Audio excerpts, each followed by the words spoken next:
असलम गौरी साहब, आपसे शुरू करना चाहूँगी। ऑपोजिशन ग्रैंड अलायंस के हवाले से खबरें तो गर्दिश कर रही हैं, मुलाकातों पे मुलाकातें भी हो रही हैं, लेकिन अभी जो आपकी जो प्रॉपर एक स्ट्रैटेजी है वो सामने नहीं आ रही, खुलकर बताया नहीं जा रहा है।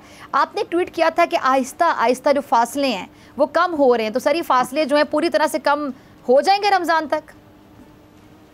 बहुत शुक्रिया, आपने अपने प्रोग्राम में मुझे दिया और मेरी जमात के मौक़िफ़ के लिए मुझे मौका दिया। बात यह है कि अपोजिशन का हमेशा जब अपोजिशन होती है तो जब तक वो मुस्तहकम ना हो, आपस में मुत्तहिद ना हो, उस वक्त तक हुकूमत अपनी मनमानियाँ करती है। और हमेशा जब अपोजिशन मुस्तहकम होती है तो हुकूमत एक टफ टाइम में होती है और वो कौम के लिए, आवाम के लिए और पार्लियामेंट के लिए दुरुस्त फैसले करने पे मजबूर होती है। तो ये वो बुनियादी नुक्ता है जिसकी वजह से अपोजिशन पाकिस्तान में मुत्तहद हो रही है और हुकूमत डे बाई डे हमें बहुत करीब कर रही है। गो के हमारे अंदर बहुत दूर तक के फासले थे 15-16 साल के हमारे और पीटीआई के दोस्तों के दरमियान में है, जिसके ऊपर हमने 2 रुकनी कमेटी भी बनाई है, जिसमें जनाब हमारी तरफ से कामराज मुफ्ती एडवोकेट साहब हैं, दूसरी तरफ से जनाब साबिक स्पीकर साहब, मैं नाम साबिक स्पीकर हमारे जो हैं वो हैं पीटीआई की तरफ से असद कैसर साहब, ये 2 रुकनी कमेटी दो रुकनी कमेटी है जो इस मामला को हल कर रही है, तय कर रही है। बेसिकली बात यह है कि हम इत्तेहाद चाहते हैं, हमारी ख्वाहिश है और हमने इत्तेहाद बनाई भी है, हमने इत्तेहाद चलाई भी है, हमने उसकी ड्राइविंग सीटें भी बनाई है, लेकिन फिर हम कहीं ना कहीं जाके जो हमारे इत्तेहादी होते हैं वो खुद तो कहीं और चले जाते हैं और हम उसी जगह पे खड़े रह जाते हैं। तो यही वजह है कि हम हर कदम फूंक फूंक कर सोच सोच के आगे बढ़ा रहे हैं। हम नहीं चाहते जो हशर पिछले इत्तेहादों का हुआ वो इस इत्तेहाद का भी हो। हम चाह रहे हैं कि जिन मकासद को, जिन तैयारों को मद्देनजर रख के ये इत्तेहाद बनाया जाए उसको पाया तकमील तक भी पहुंचना चाहिए। तो इसलिए मैं कह रहा हूँ कि हम आहिस्ता आहिस्ता इनकी तरफ बढ़ रहे हैं।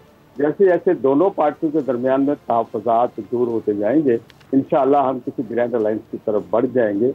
लेकिन एक बात मैं फिर कह दूं कि हम ग्रैंड अलायंस बनाना चाहते हैं, उसमें जाना चाहते हैं, लेकिन जो चीज़ें ज़रूरी हैं वो उनको हम जाने से पहले तय करना चाहते हैं। ठीक है, अच्छा वो ज़रूरी चीज़ें अगर मैं आपसे जानना चाहूँ कि अगर चीदा ज़रूरी चीज़ें क्या हो सकती हैं, आप लोगों की कुछ शराइत होंगी JUI की पीटीआई के लिए, क्योंकि इस टाइम पे पीटीआई को आपकी ज़्यादा ज़रूरत है, जो कि महसूस हो रहा है, क्योंकि पीटीआई के लोग जेलों में हैं, पीटीआई के लिए ज़्यादा मुश्किल हालात नज़र आ रहे हैं। तहरीक जो चलाना चाह रहे हैं उसके लिए मौलाना साहब बहुत ज़्यादा ज़रूरत बने हुए हैं। देखिए, बात यह है कि हम सब एक दूसरे की ज़रूरत है, क्योंकि वतन को मुस्तहकम पार्लियामेंट की ज़रूरत है, वतन को मुस्तहकम हुकूमत की ज़रूरत है, वतन को मुस्तहकम अपोजिशन की ज़रूरत है। और वतन में जो सूरत हाल इस वक्त है आपको बखूबी नहीं है। कल बलूचिस्तान में हमारे एक MPA साहब को कुछ लोगों ने जो ढाठे बांधे हुए थे, उन्होंने जनाब रॉकेट लॉन्चर कंधों पर लटकाए हुए थे, उन्होंने MPA साहब को उनसे सारा असला लेके और उनको उनकी गाड़ी में रवाना कर दिया। उनकी मेहरबानी, उनको उन्होंने मारा नहीं। तो ये सूरत हाल तो मुल्क में जब तक जो मजबूत हुकूमत नहीं होगी उस वक्त तक ये सूरत हाल मुल्क में है। और क्योंकि बदकिस्मती ये है कि इलेक्शन 2018 को जिसको हम सिलेक्टेड करते थे, 2024 वाला उसका भी बड़ा बाप निकला और नतीजा ये हो कि ऐसे सिलेक्टेड लोग असम्बली में बैठे हुए जिनके आवाम के अंदर से नहीं है।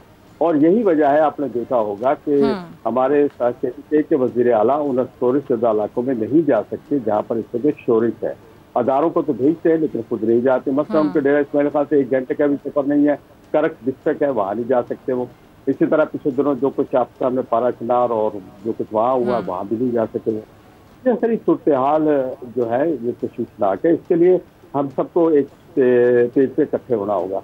बाकी कौन जेल में जाता है, कौन निकलता है, अदालतें बैठी हैं, अदालतें फैसले करती हैं, हमें अदालतों को चलना होगा। इससे पहले भी सियासतदानों के खिलाफ फैसले होते रहे, अदालतों में जाते रहे, हुकूमतों में जाते रहे, जेलों में जाते रहे।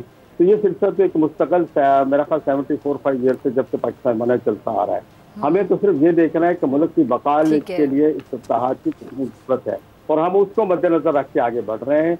और हम एक एजेंडे पर हो रहे हैं कि आवाम की कुव्वत से आवाम का जो नुमाइंदा आवाम जो मुंतखब करती है पार्लियामेंट में वही नजर आना चाहिए, किसी और का नुमाइंदा पार्लियामेंट नहीं होना चाहिए। सब्सक्राइब करें और बेल दबाएं ताकि कोई खबर रह न जाए।